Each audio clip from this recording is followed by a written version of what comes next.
Ákos Bence is Head of Foreign Affairs at the Danube Institute in Vienna. Thanks ever so much for coming on the programme. How far do you think Hungary, like Serbia and Bosnia, have a different view of the conflict in Ukraine to the rest of the EU?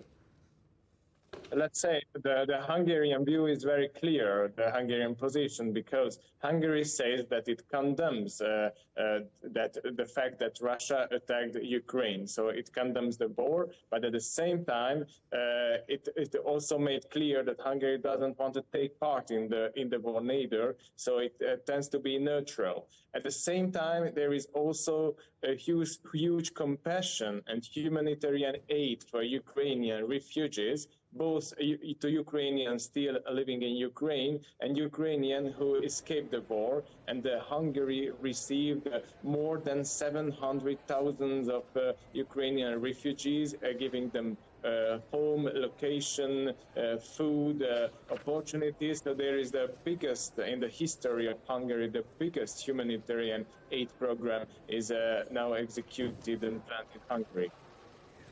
Let's talk about how the West and the European Union is coming together to punish, if you like, Putin and Russia's actions in Ukraine. How important do you think it is for Europe to present a united front in the response to the war in Ukraine? Yes, it's true that more than ever, Europe should be united, and this unity is very important, and that's why Hungary supports all the European common decisions. But the Hungarian Prime Minister made it clear from the beginning that there are some red lines, which are the main national interest, main economic interest that should be respected, so that Hungary cannot support any decision that would harm more the country, more Hungary, than the target country, Russia, the target country of the sanctions. So it's the common sense. This is the logic based on common sense. But at the same time, our prime minister is in Brussels currently and is negotiating. So, of course, everyone wants that this war stops. Everyone wants to make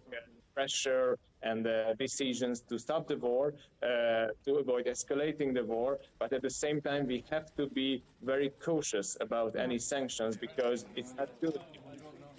But, you know, Orban says that a Russian oil embargo, Orban says a Russian oil embargo will cripple their economy, presumably one of the red lines you're talking about. So what would happen if Hungary received no Russian energy and cut off Russian oil supplies? Yes, there is a huge dependency on Russian energy in Hungary, and this is not a recent thing that dates back for the last 20 years at least, and there is 65% dependency on oil coming from Russia, and 85% of the gas is coming from Russia. So you can also evaluate the volume of dependency of Hungary. So imagine that they cut this supply, so Hungary cannot support any decisions that would clear-cut this supply without any additional guarantees. How will we supply the energy sector? For the government, the most important is to avoid as much as possible negative impacts of the war on Hungarian citizens. So several decisions, the governmental decisions, were introduced in Hungary in order to avoid that citizens charges of the war, because it's basically, this is not Hungary's war. That's clear. That's a war between Russia and Ukraine.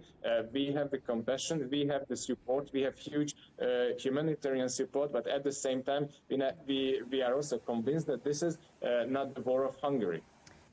Ákos Bence in Vienna, thank you very much.